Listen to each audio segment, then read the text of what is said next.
Dan ini sudah saya bahasakan untuk sholat malam ini teman-teman bagi orang beriman, mukmin dan mukminah tidak usah lagi negosiasi. Ini bukan lagi pilihan. Dan jangan selalu terkurung dengan bahasa sunnah. Ini kan sunnah. Akhi dan ukhti. Sunnah pun dianjurkan untuk dikerjakan. Kalau terus kamu beralasan sunnah, lalu kapan kamu akan kerjakan?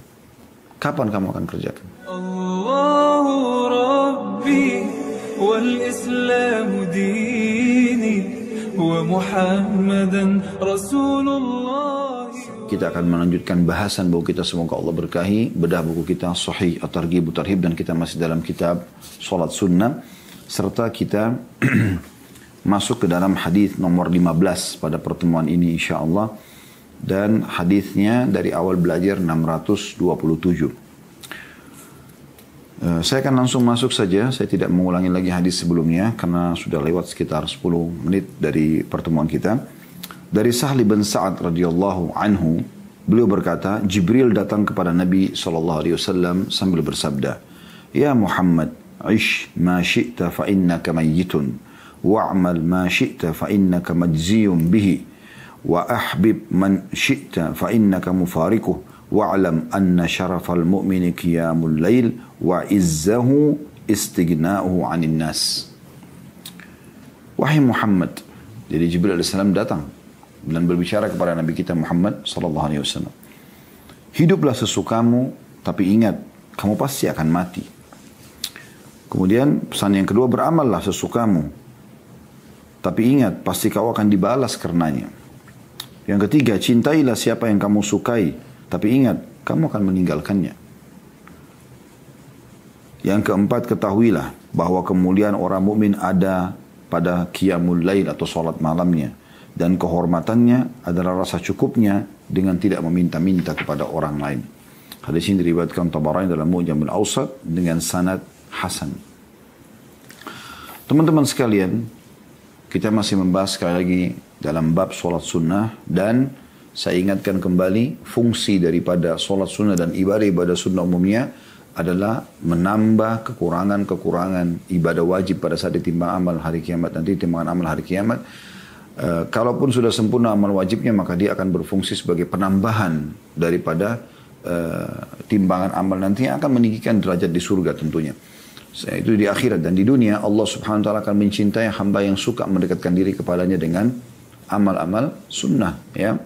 Sebagaimana hadis yang masyhur, kata Nabi SAW, Allah subhanahu wa ta'ala berfirman, La yazalu abdun yatakarrabu ilai bin nawafil hatta uhibbuh. Seorang hamba terus mendekatkan diri kepadaku dengan amal-amal yang sunnah sampai aku mencintainya, kata Allah subhanahu wa ta'ala. Jadi sebab datangnya cinta Allah subhanahu wa ta'ala. Baik, ada beberapa pesan yang mulia dari hadis ini yang kita bisa ambil, dan ini sangat mahal sekali. Bagaimana Jibril alaihissalam, pemimpin para malaikat, datang khusus kepada baginda Nabi SAW, dan beliau secara khusus menyampaikan pesan dari Allah ini. Dan ini pesan kepada atau untuk Nabi SAW sebenarnya tertuju kepada umatnya. Ya. Pesan pertama, ini mutiara pertama yang kita bisa ambil dari Jibril alaihissalam. Beliau mengatakan, Ya Muhammadu ish ma syi'ta fa innaka mayyitun. Wahai Muhammad, hidup sesukamu. Toh juga kau pasti akan mati. Maknanya, hidup di mana saja, hidup bagaimana saja, kau pasti akan mati. Ya. Artinya sekarang kau sehat, kau sakit, pasti saatnya mati akan mati. Kau muda, kau tua, pasti akan mati. Dan ini maknanya dalam sekali. Artinya, harus renungin Muhammad kematian itu. Dia akan datang kepadamu. Apakah kamu kaya, apakah kamu miskin, apakah kamu sehat, apakah kamu sakit, apakah kamu muda, atau kamu tua, perempuan, laki-laki, pejabat, masyarakat biasa. Ya, semuanya akan mati. Dan manusia itu punya fase-fase di waktu-waktu, misalnya, ada generasi yang lahir misalnya tahun 1980. Yang hidup di masa itu Allah sudah tentu, yang lahir di masa itu Allah sudah tentukan siapa saja yang lahir dalam satu tahun itu. Tahun 1980 misalnya. Dan nanti generasi 1980 ini akan wafat semua, habis terakhir di tahun sekian misalnya. Ya. Misalnya 100 tahun ke depannya. Ya, dari 1980 ini misalnya 2080 gitu kan. Mereka akan wafat semua pada saat umurnya sudah 100 tahun misalnya. Ya. Dan itu akan habis. Generasi itu tidak akan ada. Sebagaimana mungkin di zaman kita sekarang ini sudah nggak ada lagi orang hidup yang lahir tahun 1900 misalnya. Atau tahun 1910. Atau 1920. Atau 30. Sudah habis generasi itu. Dan saya dan Anda pun yang lahir misalnya di tahun yang sama. Juga kita akan satu demi satu akan wafat. Dan akan habis generasi kita. Dan terus akan ada regenerasi dari manusia yang Allah SWT ciptakan. Termasuk tanda-tanda kematian teman-teman. Di tubuh kita adanya rambut putih, ya, adanya bertambahnya umur, kemudian adanya orang-orang kerabat terdekat kita yang sudah meninggal atau yang kita dengar. Ada orang yang meninggal, tetangga, kerabat, ya, atau orang yang senegara dengan kita, sekota dengan kita. Demikian pula adanya anak-anak. Kalau misalnya orang sudah karunia, Allah sudah karunia anak pada dia. Anak-anak itu dengan mereka lahir berarti sudah ada generasi baru, ini pengganti kita. Ya. Maka mati itu pasti akan datang. Dan orang yang paling cerdas dari orang-orang beriman adalah memikirkan apa yang setelah mati itu. Kata Nabi SAW pada saat ditanya, siapa orang mukmin yang akyas? Akyas itu sangat cerdas, super gitu. Apa kata Nabi SAW? Ya. Orang yang banyak usahanya, orang yang banyak perkebunannya, orang yang banyak ilmunya, tidak. Beliau mengatakan yang paling banyak mengingat kematian dan punya persiapan setelahnya. Jadi selama dia hidup kayak hari ini misalnya, kita diberikan oleh Allah SWT umur. Maka pada hari ini orang mukmin yang cerdas dia akan memaksimalkan waktu itu. Bagaimana ini hari ini menjadi sebuah aset yang dia panen pada saat dia meninggal dunia. Toh dia sudah tahu dia akan mati. Dan tidak ada orang yang bisa melewati masa waktu yang sudah Allah tentukan. Jangankan kita teman-teman. Para nabi-nabi utusan Allah pun meninggal dunia. Sampai para sahabat kaget. Dan mereka ada yang masih belum bisa, bukan belum bisa menerima ya, tapi masih tercengang dengan wafatnya Nabi SAW. Sampai Umar bin Khattab pun mengatakan, siapa yang mengatakan Nabi SAW sudah meninggal, aku akan tebas lehernya. Saking beliau tidak nyangka gitu. Tapi Nabi SAW meninggal. Makanya Abu Bakar keluar lalu mengatakan, Man kana ya'budu Muhammadan fa inna Muhammadan qad mat wa man kana ya'budu Allah fa inna Allah hayyun la yamut. Siapa yang menyembah Allah, siapa yang menyembah Muhammad, Muhammad telah mati. Dan siapa yang menyembah Allah, Allah hidup dan tidak akan pernah mati. Artinya kita semua akan menuju ke sana, gitu kan. Kita semua akan menuju ke sana dan tidak mungkin kita luput dari itu. Oleh karena itu selalu punya persiapan teman-teman. Jadikan target kita adalah akhirat, adalah surga. Karena mati akan datang kepada kita setiap saat, setiap detik bisa datang. Lagi berdiri, lagi duduk, lagi makan, lagi ngobrol, lagi sakit, lagi sehat.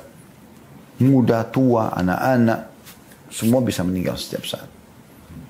Oleh karena itu kita harus punya persiapan. Bagaimana kita betul-betul maksimalkan waktu kita dengan hal-hal yang bermanfaat. Ya. Kalaupun kita mau terjerumus pada sesuatu, kita terjerumus pada hal yang mubah, gitu kan. Makanya harus dipikirkan. Jadikan sebagai sebuah pegangan agar kita lebih hati-hati. Ya. Seperti itu. Nah, ini pesan yang luar biasa. Gitu. Nah, cuman saja ada yang saya ingin titik beratkan. Ya. Kematian bagi seorang mukmin bukan akhir segalanya, tapi justru awal segalanya. Orang mukmin tidak akan takut mati, karena dia tahu dengan dia mati, dia akan menuju kepada kehidupan yang abadi sebenarnya. Ya. Jadi ibarat kita ini sedang menunggangi kendaraan sekarang. Ya. Nabi Adam alaihissalam dan istrinya Hawa, ayah dan ibu kita dari surga, turun ke bumi dan akan kembali lagi ke sana. Gitu. Nah sekarang kita ini seperti orang dalam, turunannya semua dalam kendaraan, satu gerbong. Kita akan menuju semua mengikuti Nabi Adam alaihissalam ke surga itu. Ya. Hanya saja dalam perjalanan ini Allah mengingatkan, hati-hati, jangan keluar dari peraturan-peraturanku, jangan langgar apa yang aku larang misalnya. Karena nanti kamu akan tidak ikut ke jalur yang ke surga, tapi kamu akan ikut ke jalur ke neraka. Gitu. Yang sudah dijelaskan surga secara panjang lebar dan neraka secara panjang lebar.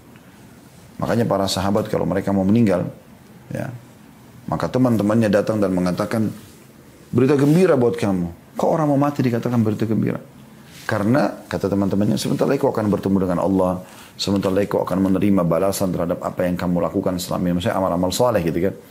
Ya, sebentar lagi kau akan bertemu dengan Rasulullah SAW. Jadi mereka sadar dan yakin sekali ada kehidupan akhirat itu.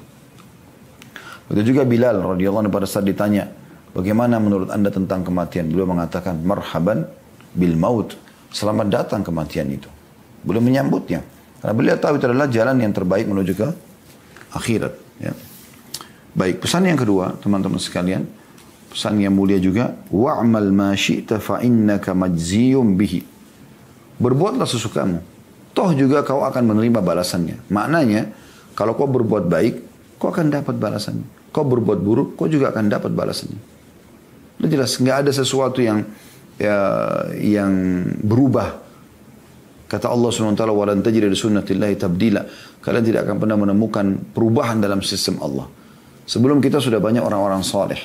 Mereka mengikuti para nabi-nabi, mereka beribadah, mereka mengerjakan apa yang Allah perintahkan, mereka nikmati apa yang Allah halalkan, mereka jauhi apa yang Allah larang.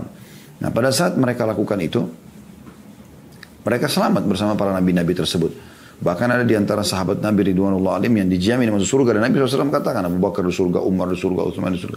Supaya kita tahu ini benar nih. Dan kita perlu ikutin langkah-langkah mereka. Supaya kita bersama dengan mereka gitu. Ya. Maka selalu diingatkan dalam dakwah-dakwah sunnah, dakwah salaf yang kami sampaikan ini. Kembalilah kepada pemahaman Al-Quran dan sunnah. Dan sesuai dengan pemahaman salafus salih. Karena mereka sangat tahu masalah itu. Supaya kita bersama dengan mereka. Ya. Dan kita mencintai mereka supaya kita digabungkan bersama mereka nanti di akhirat. Makanya Anas bin Malik mengatakan radhiyallahu anhu, tidak ada hadis Nabi SAW yang lebih kami cintai dibandingkan hadis yang berbunyi al-mar'u ma'a man ahabba. Seseorang akan bersama dengan orang yang dia cintai. Karena aku mencintai Rasulullah SAW, aku mencintai Abu Bakar, aku mencintai Umar, walaupun amalku belum sama dengan mereka, berharap bisa bersama dengan mereka di surga. Begitu juga dengan orang-orang yang fasik. Ini ambil pelajaran. Ya. Ini ada ibrah, ada pelajaran. Untuk orang-orang yang berakal. Dari Fir'aun dan para pengikutnya. Ya. Dari Namrud dan para pengikutnya. Kemudian kisah kaum Thamud, kaum Ad. Kaum Thamud, kaumnya Nabi Salih. Kaum Ad, kaumnya Nabi Hud. Ya. Kemudian kaumnya Nabi Lut. Ya. Kaumnya Nabi Musa. Dan seterusnya. Begitu juga dengan di zaman Nabi Muhammad SAW, Abu Lahab, Abu Jahal, ya, Umayyah bin Khalaf, Syaibah, Al-Walid, ya, dan yang lainnya yang banyak memang meninggal dalam keadaan kufur. Bagaimana pada saat jenazah mereka di Badar yang terbunuh itu ditaruh di Nabi SAW menyuruh memasukkan jenazah mereka ke dalam sumur, ya, satu persatu dilempar ke dalam sumur. Lalu Nabi SAW mengatakan, wahai fulan bin fulan, diajak ngomong satu persatu. Lalu kata Nabi SAW terakhir, apakah kalian telah mendapatkan apa yang Tuhan kalian ancamkan? Sungguh aku telah mendapatkan apa yang Tuhanku janjikan kepadaku. Artinya Nabi SAW membuktikan depan para sahabat, mereka ini mendapatkan apa yang Allah ancamkan dari siksa kubur, dan mereka akan masuk ke neraka. Ini tokoh-tokoh Mekah yang depan mata mereka, mereka lihat dulu hidup bersama mereka. Tapi mereka meninggal tidak mengikuti saran Nabi Muhammad SAW. Ya. Maka Umar mengatakan, ya Rasulullah, apakah mereka mendengar apa yang anda katakan sementara mereka sudah jadi bangkai? Kata Nabi SAW, demi zat yang jiwa Muhammad dalam genggamannya, maksudnya demi Allah, sesungguhnya mereka lebih jelas mendengarkan apa yang aku ucapkan daripada engkau, hai Umar. Hanya saja mereka tidak bisa menjawabnya. Ya. Jadi, kita akan bertanggung jawab dengan amal kita sendiri, teman-teman sekalian.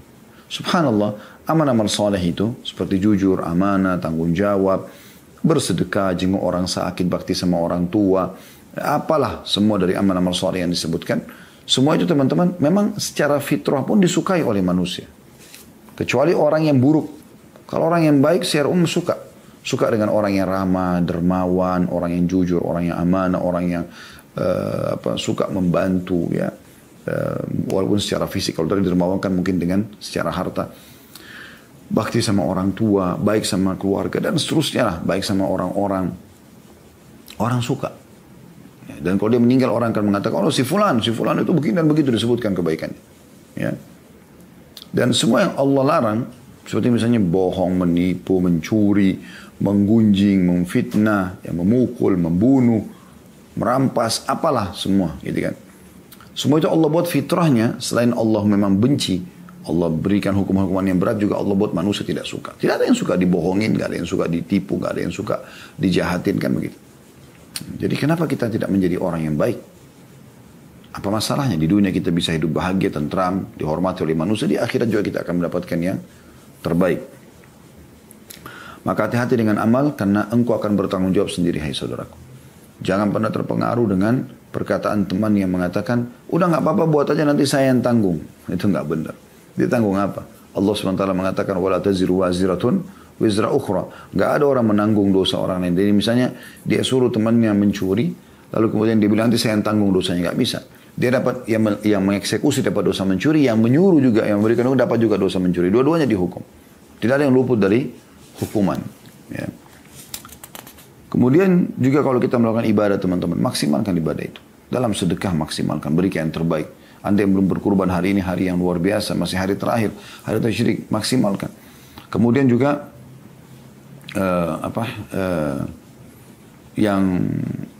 amal-amal soleh yang lain, apa saja. Misalnya sholat, khusyukkan. Misalnya baca Quran, maksimalkan, belajar, kemudian baca, khatamkan, hafalkan, amalkan isinya. Ada apa saja, menjenguk orang sakit, gembirakan, bawakan hadiah. Dalam berdoa, berdoa maksimal. Dalam berzikir maksimal. Semua ibadah lakukan maksimal. Dan ketahuilah, semua jenis ibadah itu akan engkau terima balasannya teman-teman sekalian. Ingat selalu firman Allah Subhanahu wa taala, "Wa may ya'mal mithqala dzarratin khairan yarah." Siapa yang berbuat seperti biji sawi dari kebaikan dia akan lihat. "Wa may ya'mal mithqala dzarratin syarran yarah." Dan siapa yang berbuat seperti biji sawi dari keburukan dia pun akan mendapatkan. Pesan yang ketiga adalah wa ahbib man syi'ta fa innaka mufariquh. Cintai siapapun yang kau sukai. Tapi kau juga akan berpisah dengannya. Maksudnya di dunia. Ya. Dan hubungan ini tetap akan bisa berlanjut teman-teman sekalian ke akhirat kalau memang kita menjalin hubungan yang baik. Misal tali pernikahan. Ya. Bagaimana dengan tali pernikahan tersebut selama kita bisa mempertahankan di dunia, kita akan bersama juga di akhirat, gitu kan? Akan bersambung ke sana. Atau persahabatan karena Allah Subhanahu wa taala. Ya. Maka ini akan terbawa sampai ke akhirat sana. Bahkan pada hari kiamat kata Nabi SAW, Allah akan mengatakan, Aina mutahabina bijalali. Mana orang-orang yang saling mencintai karenaku. Perempuan sama perempuan, laki-laki sama laki-laki. Dia cinta sama sahabatnya muslim dan muslimah. Ya. Ini karena memang ibadah mereka baik gitu. Perempuan sama perempuan, laki-laki sama laki-laki. Khusus dalam bab menjalin persahabatan ini. Karena lawan jenis kan tidak dibolehkan. Kecuali suami istri gitu. Nah, di sini dia juga akan, kata Allah SWT, فَإِنِّي أُذِلُّهُمْ فِي يَوْمِ لَا ذِلَّ إِلَّا ذِلِّي. Hari ini aku akan menaungi mereka, tidak ada naungan kecuali naunganku. Jadi, coba kita menjalin hubungan itu baik dengan orang-orang yang memang dasarnya berbuat baik juga, sehingga kita akan dapat tertolong dengan mereka. Mungkin amal mereka lebih baik sehingga mereka menolong kita dengan syafaatnya atau pertolongannya pada hari kiamat. Ya. Makanya sering saya bahasakan untuk diri saya tentu pesan ini, lalu kemudian teman-teman sekalian menuju ke akhirat ini bawalah dua hal dan jangan bawa dua hal. Bawa dua hal. Amal soleh, sibuk dengan amal soleh, sedekah, sholat, zikir, baca Quran, bakti orang tua, silaturahim keluarga, segala macam. Dan teman soleh. Pasangan yang soleh atau teman-teman sahabat yang soleh. Ya. Karena ini dua bermanfaat sekali buat kita. Amal soleh akan membantu kita lolos dari timbangan amal hari kiamat dan selamat dari huru haranya. Dan teman soleh juga, kalau sampai kita kurang pun, amalnya bisa dibantu oleh dia. Bahkan banyak orang dikeluarkan dari neraka nanti, naudzubillah, itu karena syafaat atau pertolongan sahabatnya. Dan jangan bawa dua hal. Jangan bawa dosa dan jangan bawa musuh.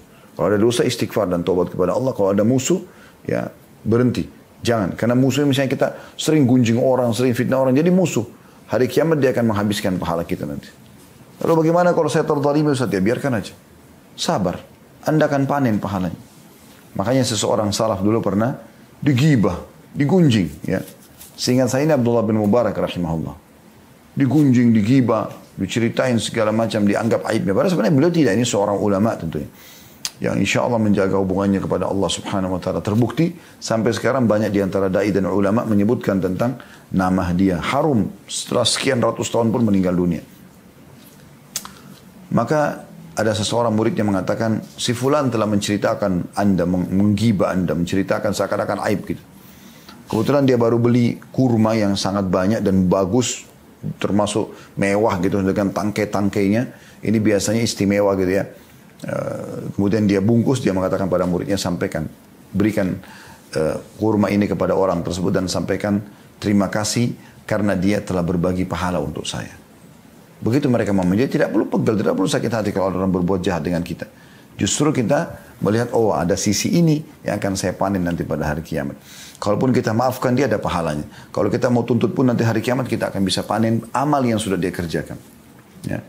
Ingat hadis tentang muflis, orang yang bangkrut. Kata Nabi SAW, apakah kalian tahu siapa orang yang bangkrut? Kata para sahabat, orang yang tidak dirham dan dinarnya Rasulullah. Kata Nabi SAW, bukan orang yang bangkrut yang sebenarnya yang datang hari kiamat membawa pahala sholat, pahala puasa, pahala sedekah, pahala haji, lengkap semua. Tapi sisi lain pernah mencaci maki orang ini, pernah memukul orang itu, pernah mengambil haknya orang ini. Maka mereka semua tuntut. Ya. Lalu kemudian diambillah pahala-pahala dia dibagi-bagi kepada orang-orang yang menuntut tadi. Dan kalau sudah habis pahala dia, masih ada yang tuntut juga, diambil dosa-dosa para penuntut, dibebankan pada dia.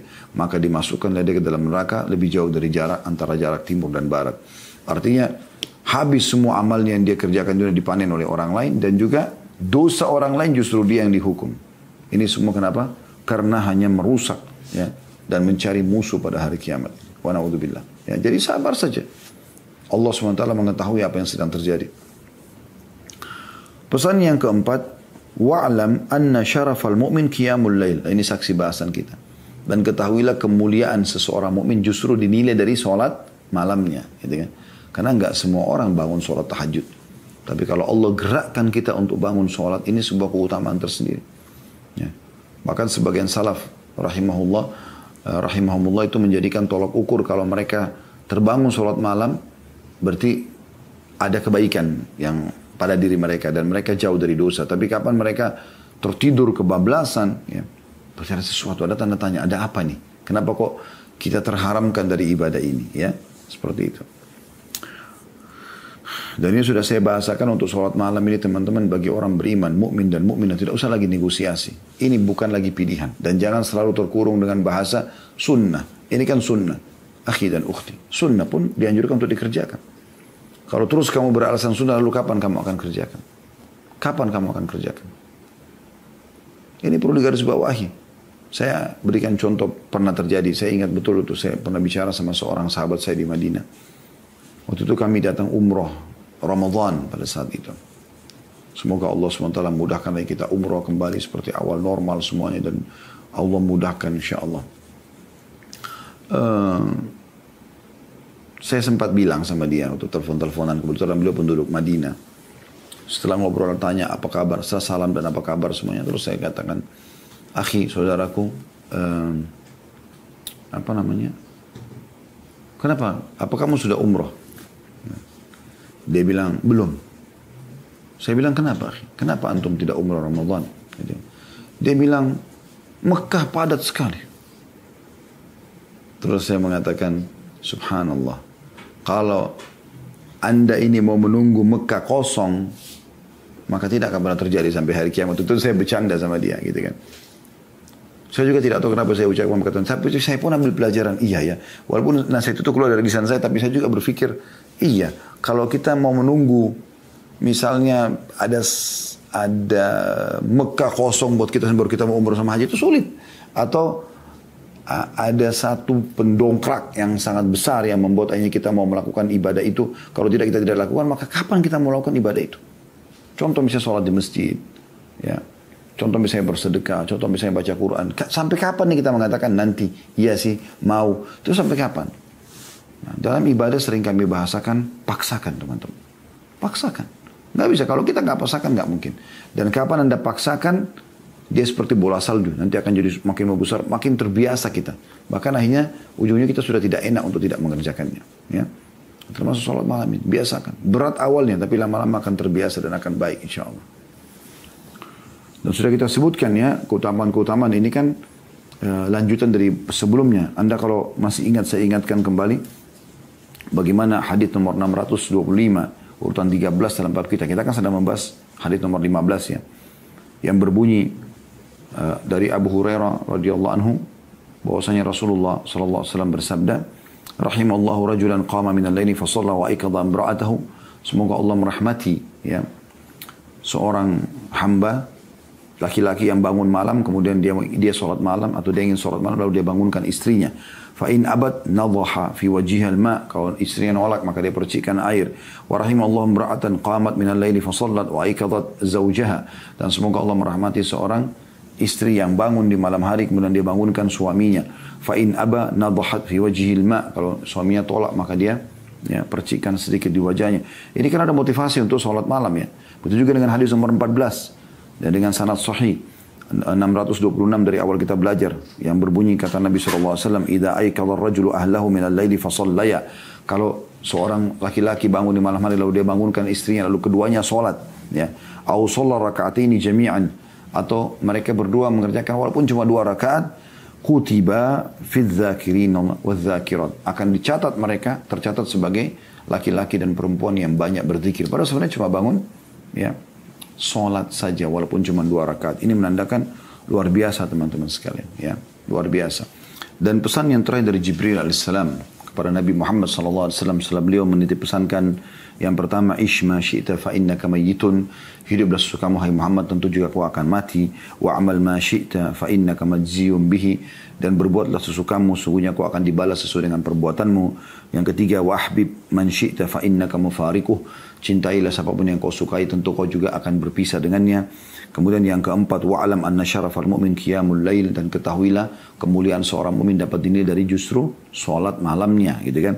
Kemudian yang sekarang yang kelima pesan terakhir adalah wa izzahu istighna'u 'anil nas, dan ketahuilah ya bahwasanya kehormatan seseorang mukmin itu justru dari istighna'u 'anil nas, dia tidak bergantung pada orang ya. Artinya teman-teman sekalian, pesan yang terakhir ini bagaimana seorang mukmin berusaha semaksimal mungkin untuk dia menggali potensinya. Tentu bukan berarti tidak boleh menggunakan jasa orang lain. Kita boleh menggunakan seorang akhwat di rumah, boleh menggunakan asisten rumah tangga atau pembantu rumah tangga. Ya, kemudian bisa menggunakan juga di rumah Anda, kalau Allah berikan kemudahan pakai supir, driver. Anda bisa punya tukang kebun, Anda bisa punya sekretaris di kantor, Anda punya staff pegawai, Anda punya security dan segala macam. Itu bisa terjadi, nggak ada masalah. Tapi bukan berarti dengan begitu teman-teman kita ini malah terus bergantung pada orang, dalam arti kata yang dimaknakan dengan hadits ini tidak mau bekerja, jadi pemalas ya. Jadi tadi itu bukan masuk, itu tadi malah dibolehkan dalam syariat. Kita memiliki asisten pribadi, kita memiliki pegawai, kita memiliki pendamping dan seterusnya, itu tidak ada masalah. Bahkan kita bisa minta tolong sama mereka. Kita berbagi ide, kita bermusyawarah. Tapi yang dimaksud adalah orang yang betul-betul memang hanya bergantung pada orang. Terhina gitu. Ya, terhina sekali. Mereka hidup, mau makan pun, mau minum pun hanya tahu minta sama orang. Tidak mau bekerja, malas, pengangguran. Nah ini yang dihardik di dalam hadis ya. Jadi yang dimaksudnya adalah kalau orang mukmin justru kemuliaannya, dan itu sifat orang mukmin, dia tidak akan minta-minta sama orang. Kalau dia mau, dia akan bekerja. Ya, kemudian dinilai pekerjaan tersebut. Jadi bukan dia hanya tahu mengulurkan tangan, mengemis ya. Karena memang mengemis ini terhina sekali teman-teman sekalian. Membuat orang itu justru hanya bergantung kepada kehinaan. Dia diberikan, dia terhina. Dia tidak diberikan pun dia terhina. Ya. Lebih terhina lagi kalau tidak diberikan. Ini sudah kami jelaskan, Anda bisa kembali panjang lebar mendengarkan tentang penjelasan masalah ini. Itu di bahasan, insya Allah di playlist YouTube itu ada, katakan iya untuk sukses. Bagaimana Umar bin Khattab sangat marah ya, pada orang-orang yang duduk di masjid selepas sholat Jumat. Kemudian Umar bin Khattab tanya, kenapa kalian di sini? Mereka bilang, kami tidak tahu mau buat apa. Ya. Ada kalau tidak salah athar yang lain mengatakan kami bertawakal kepada Allah. Maka Umar marah pada mereka. Kemudian mengatakan keluarlah gitu kan. Kalian mengatakan, jangan kalian mengatakan ya Allah berikan aku rezeki sementara dia duduk dan dia tidak bekerja. Nah, padahal dia sudah tahu bahwasanya Allah tidak pernah menurunkan emas dan perak dari langit. Tidak kan pernah ada hujan seperti itu. Harus bekerja baru bisa mendapatkannya. Dan beliau mengatakan dalam statement yang lain, aku kadang-kadang kagum melihat seseorang dengan paras wajahnya yang tampan, penampilannya yang rapi. Tapi pada saat aku tanya, apa pekerjaannya? Mereka mengatakan, nganggur, maka jatuh di mataku, kata Umar. Islam ini adalah agama bergerak, agama yang melawan rasa malas, melawan putus asa. Umat yang paling mudah untuk selalu keluar dari setiap permasalahan adalah umat Islam. Seberat apapun masalahnya mereka bisa keluar dari masalah itu. Ya. Bahkan banyak orang yang jadi mu'alaf justru karena melihat ada sifat ini kepada kaum muslimin. Mereka tidak berputus asa, mereka sangat melawan putus asa dan mereka tahu, apalagi yang belajar, kalau putus asa itu adalah bagian daripada dosa besar sebagaimana Imam Adz-Dzahabi rahimahullah masukkan dalam masalah itu. Mereka gagal di sini, mereka akan berusaha di sana. Mereka gagal hari ini, mereka akan berusaha besok. Bahkan hadis Nabi SAW sangat jelas, kalau di tangan kalian ada sebuah bibit tanaman dan kalian tahu besok kiamat, tanamkan. Abdullah bin Umar radhiyallahu anhu pernah menanam pohon kurma di masa tuanya, sudah sangat tua. Tapi beliau tetap menanam itu. Kemudian ditanya oleh orang sekitarnya, wahai Abdullah bin Umar, kapan anda mau nikmati ini? Karena semua rambutnya sudah putih, alisnya sudah putih, jenggotnya sudah putih, artinya orang sudah dekat dengan masa kematian. Gitu. Kata beliau radhiyallahu anhu, dan ini pelajaran yang luar biasa. Beliau mengatakan kalau aku tidak merasakannya, maka akan diambil manfaatnya oleh orang setelahku. Jadi walaupun ini aku tidak nikmati, pada saat nanti panen dan orang menikmatinya, aku akan panen pahalanya. Begitu orang beriman, selalu optimis. Dan mereka tidak pernah ya, bergantung dan merasa lemas, ya, merasa lemah. Ya. Ini nggak boleh sama sekali. Ya, kita harus selalu optimis ya, seperti itu kurang lebih. Ya, jadi ini yang dimaksudkan, jadi jangan sampai jadi orang-orang yang pengangguran. Ya. Baik. Tentu kita tidak bahas ini teman-teman kalau ada orang yang sekarang nganggur karena memang dia di PHK, masa seperti sekarang pandemi misalnya, semoga Allah SWT angkat permasalahan ini. Atau memang orang yang tiba-tiba sakit lumpuh sehingga dia harus pengangguran, itu beda, itu tidak bahas. Tapi dia tetap mau berusaha gitu, itu lain. Ini memang orang-orang yang sangat malas gitu. Ya. Atau orang memang kerjanya begitu aja, cuma tahu minta. Kami pernah ketemu dengan beberapa orang begitu, subhanallah sampai meninggal. Rahimahumullah, semoga Allah rahmati. Tapi mereka dari rumah ke rumah, minta di sini, minta di sana, minta. Dia enak, merasa enak. Begitu minta-minta mengemis, begitu lalu kemudian hidup lagi dari situ. Habis minta lagi sama orang sana. Padahal bisa bekerja. Tapi subhanallah begitu. Dan ini bahaya, ini seperti sebuah penyakit jiwa. Dan nanti akan membuat orang jadi terus bergantung seperti itu.